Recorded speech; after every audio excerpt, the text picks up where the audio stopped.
चुड़ैल बचेगी या मरेगी। आधी रात का समय था। बहुत जोरों की आंधी चल रही थी।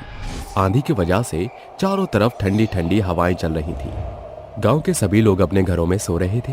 तभी एक 8 साल का भूतिया बच्चा अपने ही जैसे एक रोहन नाम के बच्चे का पैर पकड़ के तेज आंधी में रेलवे स्टेशन की तरफ उसे खींचता हुआ लेकर जा रहा था। नहीं छोड़ूंगा, नहीं छोड़ूंगा, मार दूंगा, सबके सबको मार दूंगा। जो मेरे साथ हुआ वो अब सबके साथ करूंगा, कोई नहीं बचेगा। मुझे छोड़ दो, मैंने तुम्हारा क्या बिगाड़ा है? मेरी क्या गलती है? तुम मुझे क्यों मारना चाहते हो? सबको मार दूंगा। भूतिया बच्चा रोहन के हाथ पैर पटरी पर बांध देता है और एक तरफ खड़ा हो जाता है। तभी सामने से एक बहुत तेज ट्रेन आ रही होती है। रोहन अपनी जान की भीख मांगता है। इतने में ट्रेन उसके ऊपर चढ़ जाती है। कुछ समय पहले की बात है। एक गांव में एक अतुल नाम का लड़का अपनी मां सरोज और अपने पिता अनिल के साथ रहता था। अतुल 8 साल का था और वो बहुत ही चंचल था। उसके कई दोस्त भी थे जिनके साथ वो बहुत खेला करता था। एक दिन अतुल कीचड़ में सना हुआ घर पर आता है, जिसे देखकर उसकी मां सरोज उससे कहती है, अरे बेटा, ये क्या हाल बना रखा है तुमने अपना?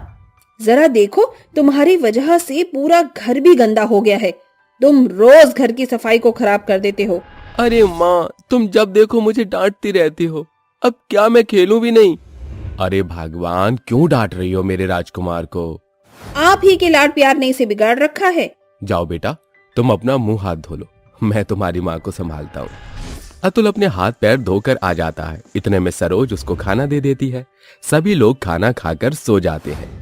अगले दिन जब अतुल स्कूल में पहुंचता है तो कुछ बड़ी क्लास के लड़के उसे परेशान करने लगते हैं, लेकिन अतुल उनसे भी ज्यादा शरारती था, इसलिए उसने चालाकी से उन चारों लड़कों को स्कूल के गेट पर बांध दिया। देखा, तुम लोग मुझे परेशान करने चले थे, मैंने तुम्हें इस गेट पर बांध दिया। अतुल उन चारों को चिढ़ाता है और अपना ठेंगा दिखाकर क्लास में भाग जाता है, जिसके बाद वो चारों लड़के अपने क्लास के लिए लेट हो जाते हैं। कुछ ही घंटों बाद पूरे स्कूल की छुट्टी हो जाती है, जिसके बाद वे चारों स्कूल के बाहर अतुल का इंतजार कर रहे होते हैं। आज तो इसे नहीं छोड़ूंगा मैं। इसकी वजह से हमें टीचर ने मारा था। आज तो ये गया। वो चारों के चारों अतुल के पीछे भागने लगते हैं। अतुल भागते भागते एक रेलवे स्टेशन पर पहुंच जाता है, जहां वो चारों उसे पकड़ लेते हैं और एक रेल की पटरी पर बांध देते हैं। छोड़ दो मुझे, जाने दो। चिंता मत कर, कुछ ही देर की बात है। वैसे भी यहाँ पर कोई ट्रेन नहीं आती। कुछ ही देर में हम तुझे खोल देंगे। इससे तुझे अच्छा सबक मिलेगा। तभी वहां पर एक गार्ड सीटी मारने लगता है, जिसकी आवाज सुनते ही उनमें से एक बच्चा कहता है, अरे अरे, लगता है किसी ने हमें देख लिया। चलो भागो यहाँ से, नहीं तो वो लोग हमें पकड़ लेंगे। वैसे भी इसे कोई ना कोई तो यहाँ पर आकर खोल ही देगा। वो चारों वहां से भाग जाते हैं, लेकिन उस दिन उस पटरी पर पहली बार कोई ट्रेन चलने वाली थी, जिसका उन्हें अंदाजा भी नहीं था। सामने से एक बहुत तेज ट्रेन तेजी से चली आ रही होती है। अतुल बहुत डर जाता है और रोने लगता है। इतने में ट्रेन उसके ऊपर चढ़ जाती है और वो मर जाता है। मरने के बाद वो एक भयानक भूत बन जाता है। क्या कसूर था मेरा जो इन लोगों ने मेरे साथ ये सब किया? मैं अब इनमें से एक को भी नहीं छोड़ूंगा और सबको मार दूंगा। अतुल के मन में बदले की भावना आ जाती है, जिसके बाद वो सबसे पहले उन चारों बच्चों को एक साथ पकड़कर उसी पटरी पर ले आता है और उन चारों को पटरी से बांध देता है। तुम चारों ने मेरे साथ अच्छा नहीं किया। तुमने मुझसे मेरी जिंदगी छीन ली। अरे, शरारत का मतलब ये नहीं कि तुम किसी की जिंदगी उससे छीन लो। हमें माफ कर दो, हमें नहीं पता था कि वहाँ पर ट्रेन आने वाली है। ये सब एक अनहोनी थी। हाँ अतुल भाई, कई सालों से उस पटरी पर कोई ट्रेन नहीं आई थी, लेकिन उस दिन पता नहीं उस पटरी पर ट्रेन कैसे आ गई। चुप करो तुम सब। आज तुम्हारी मौत का दिन है और आज मैं तमाशा देखूंगा जैसे तुमने देखा था। इतने में सामने से एक ट्रेन बहुत तेजी से आती है, जिसके बाद वो ट्रेन उन चारों बच्चों के ऊपर चढ़ जाती है और उन चारों बच्चों की मौत हो जाती है। उसके बाद भूत धीरे धीरे गांव के सभी बच्चों को मारने लगता है। गांव वाले बहुत परेशान हो जाते हैं और आपस में बात करते हैं, हे भगवान, ये क्या हो रहा है? गांव के सभी बच्चे धीरे धीरे गायब होते जा रहे हैं। पता नहीं कौन उन्हें गायब कर रहा है।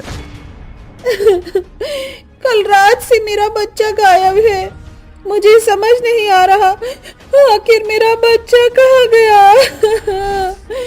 मुखिया जी, जल्दी से इस समस्या का समाधान करो, नहीं तो गांव के सभी बच्चे गायब हो जाएंगे। हमें इसका पता लगाने के लिए आज रात चौकन्ने रहना होगा। हम एक जाल बिछाएंगे, जिसके बाद हमें पता चल जाएगा कि ये हरकत किसकी है। गांव का मुखिया गांव वालों के साथ मिलकर एक प्लान बनाता है, जिसमें वो एक बच्चे को बाहर खेलता हुआ छोड़ देता है और बाकी के गांव वाले छुपकर एक ही कमरे में उस बच्चे पर नजर रखते हैं। आधी रात हो जाती है और जोर शोर से बारिश होने लगती है। तभी रेलवे स्टेशन से एक बच्चा, जो कि बहुत ही भयानक भूत होता है, वो उस बच्चे के पास आता है और उसे बेहोश करके उसके पैर में एक रस्सी बांध देता है और उसे खींचता हुआ रेलवे स्टेशन की पटरी तक ले जाता है, जहां वो उसे पटरी पर बांधने लगता है। वहीं दूसरी तरफ गांव के लोग अपने हाथों में मशाल लिए रेलवे स्टेशन की तरफ पहुंच जाते हैं। नहीं छोड़ूंगा, किसी को भी नहीं छोड़ूंगा। सब मरेंगे, सबके सब बच्चे मरेंगे। तभी मुखिया हाथ में मशाल लिए उस भूतिया बच्चे से कहता है, ये क्या कर रहे हो तुम इस बच्चे को क्यों मार रहे हो? तुम सब यहाँ क्या कर रहे हो? चले जाओ यहाँ से, नहीं तो इसका अंजाम बुरा होगा। तभी सामने से एक ट्रेन आने लगती है। बच्चे को छोड़ दो, नहीं तो इसकी जान चली जाएगी। देखो, सामने से ट्रेन आ रही है, तुम्हें इन बच्चों की जान लेकर क्या मिल रहा है? मुखिया की बात सुनकर भूतिया बच्चा अपने साथ हुई पूरी दुर्घटना के बारे में मुखिया को बताता है, जिसे सुनकर मुखिया कहता है, तुम्हारे साथ जो भी हुआ वो बहुत ही गलत था, लेकिन अब तुम जो कर रहे हो वो भी बहुत ही गलत है। तुम मासूम बच्चों की जान ले रहे हो, वो भी बिना उनकी गलती पर। तुम इन बच्चों को छोड़ दो और यहां से हमेशा हमेशा के लिए चले जाओ। भूतिया बच्चे को अपनी गलती का एहसास होता है, जिसके बाद वो उस बच्चे की रस्सी खोल देता है और उसे वहां से हटा देता है और खुद ट्रेन की पटरी पर खड़ा हो जाता है। तुम्हारी जान तो चली गई, लेकिन तुम्हारी आत्मा को शांति नहीं मिली, इसलिए हम सब ये मशाल तुम्हारे ऊपर डाल रहे हैं ताकि तुम्हारी आत्मा को शांति मिल जाए। मुखिया की बात सुनकर गांव के सभी लोग अपनी मशाल भूतिया बच्चे के ऊपर डाल देते हैं, जिसके बाद उसकी आत्मा जलने लगती है। इतने में सामने से ट्रेन आ जाती है, जिसके बाद भूतिया बच्चा वहां से गायब हो जाता है। उसके गायब होते ही गांव के सभी बच्चे एक एक करके जिंदा हो जाते हैं, जिसके बाद गांव वाले बच्चों को लेकर वापस अपने अपने घर चले जाते हैं और खुशी खुशी रहने लगते हैं।